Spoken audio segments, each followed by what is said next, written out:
2023 жылдың 1 қаңтарынан бастап Қазақстанда не өзгереді? Зейнетақы 2023-2025 жылдарға арналған республикалық бюджет туралы. Қазақстан Республикасының заңына сәйкес 2023 жылғы 1 қаңтардан бастап зейнетақының ең төменгі мөлшері 77.417 теңгені құрайды. Оның ішінде ынтымақты зейнетақының ең төменгі мөлшері 53.076 теңге, базалық зейнетақының ең төменгі мөлшері 24.341 теңгені құрайды. Мүгедектігі бойынша жәрдемақы. Мемлекеттік әлеуметтік жәрдемақылардың мөлшері мүгедектіктің тобына және себебіне, сондай-ақ қаржы жылына арналған республикалық бюджет туралы заңда белгіленген ең төменгі күнкөріс деңгейінің шамасына байланысты болады. 2022 жылы бірінші топтағы жалпы аурудан мүгедектігі бойынша жәрдемақы мөлшері 71.787 теңгені, екінші топта 57.206 теңгені, үшінші топта 38.885 теңгені құрайды. 2023 жылғы 1 қаңтардан бастап мүгедектігі бойынша мемлекеттік әлеуметтік жәрдемақылардың мөлшері шамасының өзгеруіне байланысты 8,5%-ға дейін артатын болды. Бірінші топтағы жалпы аурудан мүгедектігі бойынша жәрдемақы мөлшері 77.889 теңгені, екінші топта 62.068 теңгені, үшінші топта 42.190 теңгені құрайды. Баланың тууы бойынша төлемдер. Туу жәрдемақысы жұмыс істейтін әйелдерге де, жұмыс істемейтін әйелдерге де төленеді.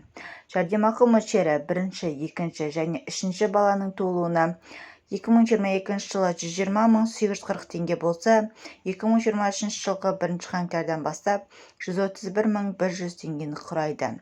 Төртінші және одан да көп балаларға 200.340 теңге төлейді. Бала күтімі бойынша жәрдемақы. Бірінші балаға 18.317 теңге, екінші балаға 21.656 теңге, үшінші балаға 24.963 теңге 2022 жылы төленген болса, 2023 жылы бірінші балаға 19.872 теңге, екінші балаға 23.495 теңге, үшінші балаға 27.083 теңге, төртінші және одан да көп балаларға 30.705 теңге төленетін болды. Атаулы әлеуметтік көмекке нақты облыс үшін жан басына шаққандағы орташа табысы кедейлік шегінен аспайтын Қазақстан Республикасының азаматтары, қандастар, босқындар, шетелдіктер және Қазақстан Республикасында тұрақты тұратын азаматтығы жоқ адамдар құқылы. Егер әрбір отбасы мүшесінің табысы осы көрсеткіштен төмен болса, айырмашылық мөлшері аз болады.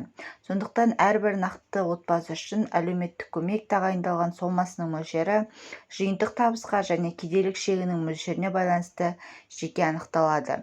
Мемлекеттік қолдау шаралары кешенде іске асырылады және келесілерді қамтиды. Көпбалалы аналарды қолдау, оның ішінде шартсыз түрде берілетін ақшалай көмек, отбасының әрбір мүшесіне ақшалай түрде берілетін әлеуметтік көмек, заттай түрде ұсынылатын әлеуметтік көмек алушылар қатарында балалар үшін кепілдендірілген әлеуметтік пакетті ұсыну. Жұмысынан айырылуына байланысты төлем. Мемлекеттік әлеуметтік сақтандыру қорынан жұмысынан айырылу бойынша әлеуметтік төлем халықты жұмыспен қамту орталығында жұмыссыз ретінде тіркелген күннен бастап міндетті әлеуметтік сақтандыру жүйесіне қатысушыға тағайындалады. Әлеуметтік төлем мөлшері әлеуметтік аударымдар жүргізілген жүйеге қатысушының табысына, жүйеге қатысу өтіліне және табысты ауыстыру коэффициентіне байланысты. Қазір табысты алмастыру коэффициенті 0,4, яғни әрбір төлем бұрын болған кірістің 40%-ын құрайды. Төлемді жүйеге қатысу өтіліне байланысты бірден бастап 6 ретке дейін алуға болады. 2023 жылдың 1 қаңтарынан бастап табысты ауыстыру коэффициенті 40%-нан 45%-ға дейін артады. Бұл ретте төлем тағайындау тәртібі сақталады және жұмыстан айырылған және жұмыссыз мәртебесін алған жүйеге мүшелеріне ғана қолданылатын болады. Жұмысынан айырылу бойынша әлеуметтік төлем мөлшерін арттыру 2023 жылғы 1 қаңтардағы жағдай бойынша жұмыс істеп тұрған алушыларға да әсер етеді. Ешқандай өтініш берудің қажеті жоқ.